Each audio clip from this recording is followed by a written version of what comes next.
right, so our first chapter and second video for this week, because the first was the introduction, is over what is the history of law enforcement testing. So, first of all, how was law enforcement testing conducted? Anytime you see text in red, that's going to mean it's a key word, just so you know.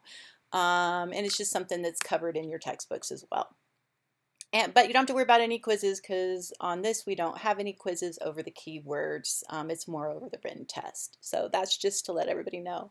All right, so the 8-step process is the job application, the written test, the physical fitness test, the oral board interview, the background check, the medical physical, and the chief and sheriff review.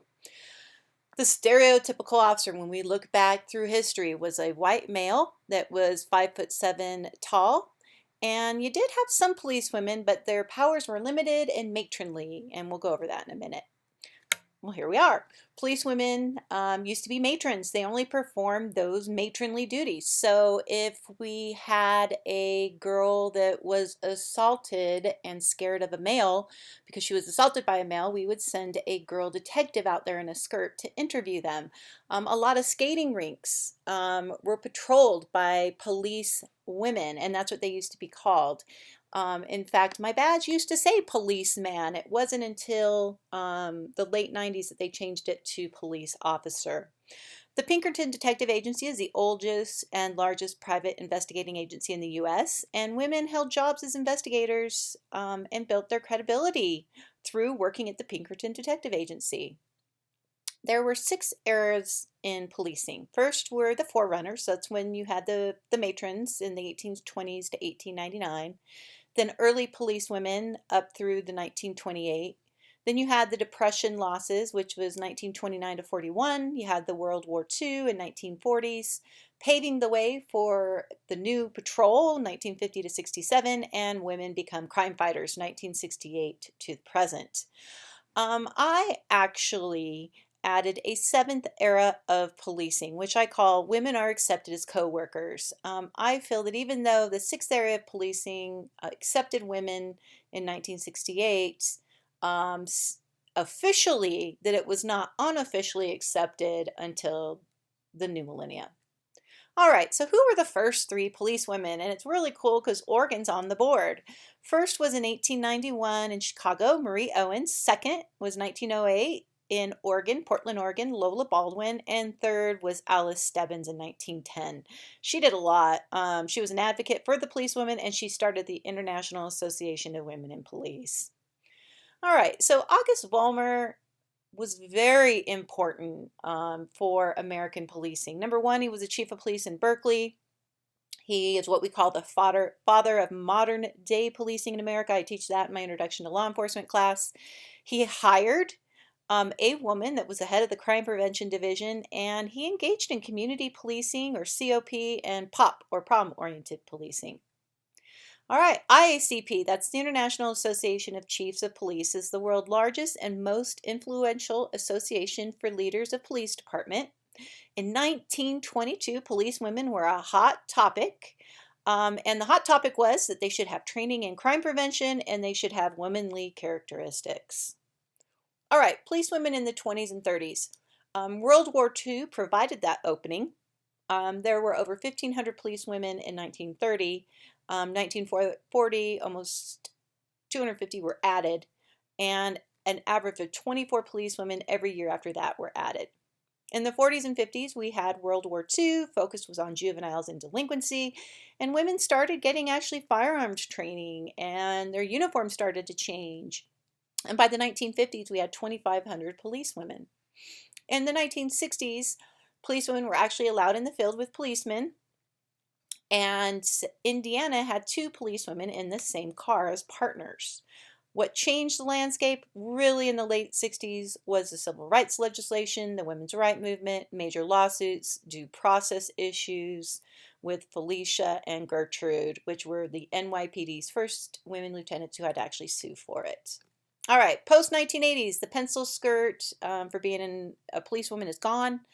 The line separating male and female officers began disappearing. The only delineation left was the physical fitness test. For example, when I did the physical fitness test of mile and a half run, it was different for males and females. Some departments still do that, some don't. All right, post 1980s, changes are still occurring, but women are not equally represented in law enforcement. According to NALI, which is the National Association of Women and Law Enforcement Executives, and the International Chiefs of Police study found that there are only 12% women in law enforcement, and only 2% of those are chiefs or sheriffs or even top administration. All right, now let's go to where were the minority policemen. There's not a lot of historical information on Latino or Asian American officers. However, literature on Black officers shows similarity in the discriminatory actions towards police women. Black officers, again, just like women, were employed in the 1860s. They were only allowed to work in Black neighborhoods. They were segregated due to white citizens not accepting of a Black officer. And they had a lot of riots because of this. In 1966, Black officers were still not integrated into police departments as much as policewomen were. And it wasn't until the 1970s report on the Commission on Civil Rights called for more Black police officers that departments began actively hiring Black police officers. Black police officers were accepted in the military and federal law enforcement. However, Black officers could not arrest whites. So Washington, D.C. was the first to hire a Black policeman in 1861, and Chicago was the second in 1862. Here's a list of cities that have hired Black officers and the first Black police chief in Jackson, Mississippi. All right, so what happened to the Black officers? This is kind of a timeline. I'll let you pause here so you can look through the numbers, which is the same as your textbook. All right, and why were they finally accepted? Three main things that made Black officers finally accepted into the police world. And that was the race riots of the 1960s, affirmative action, Federal Civil Rights Act. All right, now we have the Latino and Asian American officers. There's not a whole lot of information on them. Obstacles for the hiring of Latinos or Asian American officers was the height requirement. You used to have to be 5'7" for the male officer and 5'2" for the female officer. All right, what about LGBTQ officers? Again, not a lot of historical information due to harassment and non-acceptance. It used to be a grounds for dismissal. There was a lot of harassment and bullying until zero tolerance policies. And Los Angeles, New York, and Seattle actually actively recruit LGBTQ officers. And you have liaison units also staffed with LGBTQ officers. All right, so how did federal employment laws change law enforcement testing? Why was nothing done to stop the discrimination of minority officers? Because there was no big brother. And you look at things like the Stanford prison experiment in the 1970s and Abu Ghraib prison in Iraq in 2003, and it talks a lot about administration. All right, so what did Title VII of the 1964 Civil Rights Act do? It basically states that employers, public employers, cannot discriminate on race and immutable characteristics, color, religion, sex, national origin, sexual orientation. The Civil Rights Act extended regulation to government agencies in the 70s. There was also Nixon's executive order, and in 1970s, U.S. Civil Service lifted the firearms exception. All right, did the hiring frenzy of the new millennium change law enforcement testing?